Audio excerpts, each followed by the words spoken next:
जिल्हा शेतकरी जल आंदोलन संघर्ष समितीच्या वतीनं आज जिल्हाधिकारी कार्यालयावर भव्य मोर्चा काढण्यात आला। गेल्या 45 वर्षापासून पोचमपाड बॅकवॉटरमुळे जवळपास 250 ते 300 शेतकऱ्यांची सुमारे 50,000 हेक्टर जमीन पाण्याखाली जात असून त्या नुकसानाची भरपाई कोल्हापूरच्या धर्तीवर देण्यात यावी या मागणीसाठी हा मोर्चा काढण्यात आला। तसेच पीक विमा न भरलेल्या शेतकऱ्यांना पेरणीपूर्वी तात्काळ 25,000 रुपयांची मदत देण्यात यावी अशी ही मागणी यावेळी करण्यात आली। शासनानं आमच्या आंदोलनाची दखल घेऊन कोल्हापूरच्या धर्तीवर आम्हाला न्याय द्यावा अशी विनंती शेतकरी जिल्हाधिकारी कार्यालयावर जिल्हा जन आंदोलन संघर्ष समितीच्या वतीनं गेल्या 45 वर्षापासून पोचमपाडच्या बॅकवॉटरमध्ये बाधित असणाऱ्या शेतकऱ्यांनी हा एक ठिकाणी मोर्चाद्वारे आपला रोष व्यक्त केलेला आहे। 1983ला तेलंगणामध्ये जे पोचमपाड जे श्रीराम सागर या नावानं ओळखलं जातं त्या धरणाची निर्मिती झाली। धरण निर्मिती झाल्यानंतर त्याच्या वरच्या बाजूला जो फुगोटामध्ये बॅकवॉटरचं पाणी येतो जवळपास 8 तालुके त्याच्यामध्ये बाधित आहेत।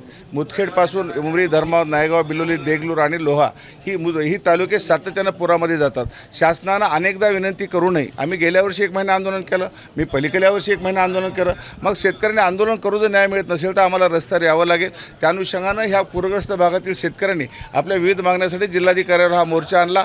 आमची प्रामुख्यानं मागणी आहे, जे सरकार आलमट्टी धरणाच्या अनुषंगानं कोल्हापूरमधल्या बाधित शेतकऱ्याला जो न्याय देतो आहे, त्यांना जो GR लागू केला, ज्यांना आपल्या अतिवृष्टी मदत तिप्पट मिळते, त्यांचं पूरग्रस्ताचं कर्ज माफ आहे, तोच GR नांदेडमधल्या पूरग्रस्तांना लागू करावा अशी आमची मागणी आहे। त्याचं भौगोलिक कारण मी महाराष्ट्राच्या प्रदेश सचिवांना सांगितलं आहे, जे मुख्यमंत्र्याचे सचिव आहेत श्रीकर परदेशी, मी सर्व मंत्र्यांना पण सांगितलं आहे। कारण नांदेडला येणारी गोदावरी ही नाशिकहून येते। नाशिक हा महाराष्ट्राच्या पश्चिमेचा जिल्हा, नाशिकहून गोदावरी नांदेडमध्ये 700 किलोमीटरहून येते। येताना नदीमध्ये 6 धरणाचं पाणी टाकलं जातं, 9 नद्या तिला मिसळतात। मग प्रचंड असा महापूर घेऊन जर महाराष्ट्राचा पूर आमचा नांदेड जिल्हा झेलत असेल आणि नांदेडच्या पूर्वेकडले तालुके उमरी, धर्माबाद, नायगाव, देगलूर, बिलोली ही तालुके, मुदखेड ही तालुके सातत्याने अतिवृष्टीमध्ये आहेत। शेतकरी उद्ध्वस्त झाला आहे, शेतकऱ्याकडे 10 पैसे नाहीत, मुलांचं शिक्षण आहे, मुलींचं लग्न आहे। मग आमचा शेतकरी किती दिवस त्रास सहन करणार? मग शासनाला जागा करण्यासाठी आम्हाला रस्त्यावर आज 45 डिग्रीचं टेम्परेचर आहे। आज माता भगिनी या रस्त्यावर आहेत, कशासाठी? येणाऱ्या पिढीसाठी। आम्ही त्या ठिकाणी शासनाला विनंती करतोय, 45 वर्षात आम्ही महापूर सहन केला आहे,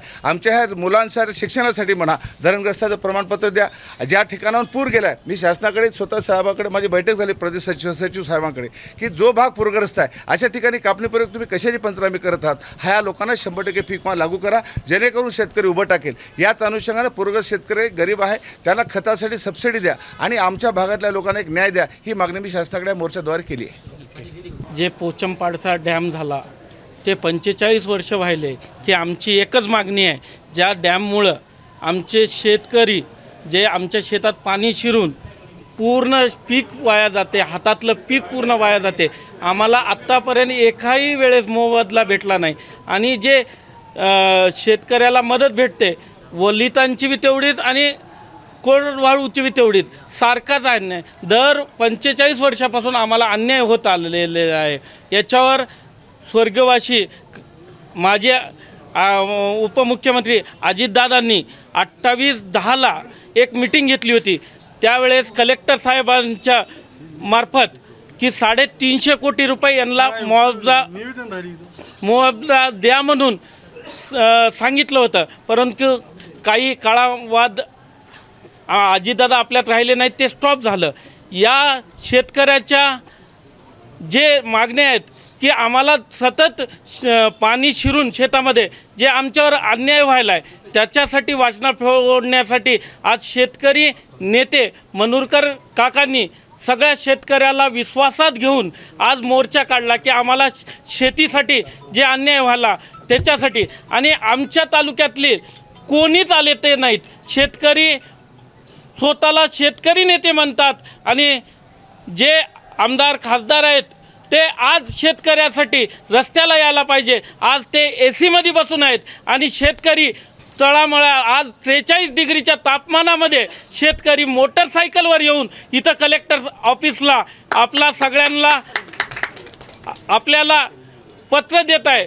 आणि सर्वांचं मी खास करून आजपर्यंतच्या इतिहासात पोलीस प्रशासनाचा मनापासून आभार मानतो की आमचं उन्हाचं तहाव बघून पोलीस प्रशासनानं आम्हाला आल्या पाण्याची सोय केली, अशी माणुसकी दाखवली। मी सर्व पोलीस प्रशासनाचं मनापासून आभार मानतो आणि आमची एकच मागणी राहील, कलेक्टर साहेबांनी आमच्यावर सगळ्यांनी फिरवली, परंतु मायबाप या नांदेड जिल्ह्याचे पालकतत्व तुम्ही आमच्याला शेतकऱ्याला न्याय मिळून द्यावा, मुख्यमंत्र्यापर्यंत आमची गोष्ट पोहोची करून आम्हाला न्याय मिळवून द्यावं एवढीच विनंती करतो.